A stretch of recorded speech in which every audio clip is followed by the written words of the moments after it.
Now to the story of a young woman born in China and raised in the U.S. state of North Carolina. 20 years after she was adopted, she went back to China to learn about her homeland. And while she didn't learn much about her biological parents, she returned a changed person. Her story shines a light on international adoptions. My colleague Asieh Namdar has insight.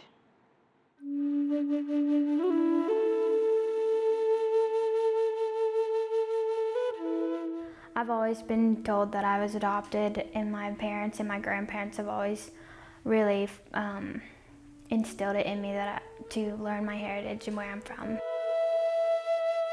20-year-old Kelli Free was born in China. She was found at the gate of the bus station. Yes. At the bus station. Yeah.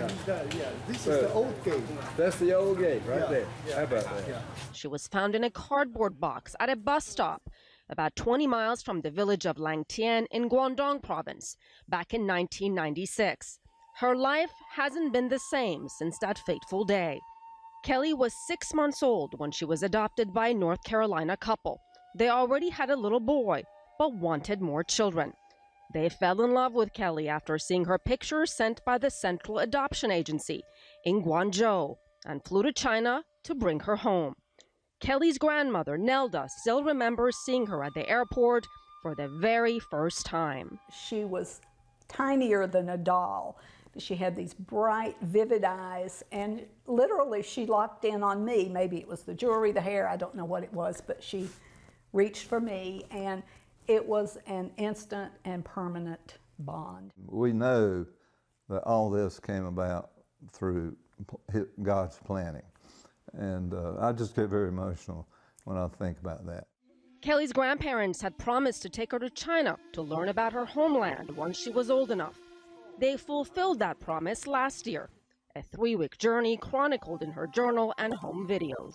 They visited famous landmarks, the Great Wall, the Three Gorges Dam, the Panda Reserve in Chengdu, and a tour on the Yangtze River. She learned about the cuisine, the culture, and how to count in Mandarin. Leo, Chi, Joe, and sure. Wait, I missed Ba. You all right? Well done. Kelli also met some of the children and staff at the orphanage in Lichang, the city where she spent the first few months of her life. Back then, she had a different name.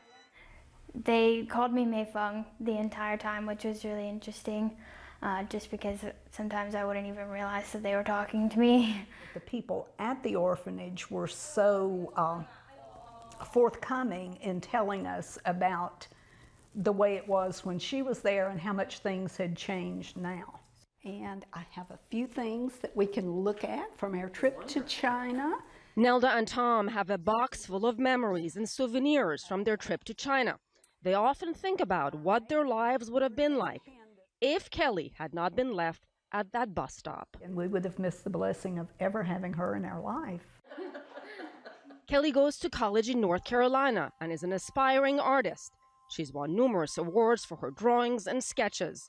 Kelli's parents have since divorced, remarried, and Kelli is now part of a larger blended family with younger siblings. She says she's a changed person. My grandparents had always told me that they would be taking me back, so to actually go and see where I was born really did feel like it came full circle. You remember that? Yes! And while Kelli went to China with the hope of finding out something about her birth parents, she did not get those answers. The trip turned out to be less about discovering her family and much more about discovering herself. Elaine? What an amazing journey. Does she want to go back to China? Does she plan to visit again? An amazing journey and a remarkable young woman. She's thought about traveling. She loves the idea of seeing the world. She says she's already been to China. She wants to see other parts of the world. But she did tell me one day, perhaps she will go back and adopt a child of her own from China. Amazing. Asieh Namdar, thank you for sharing your story.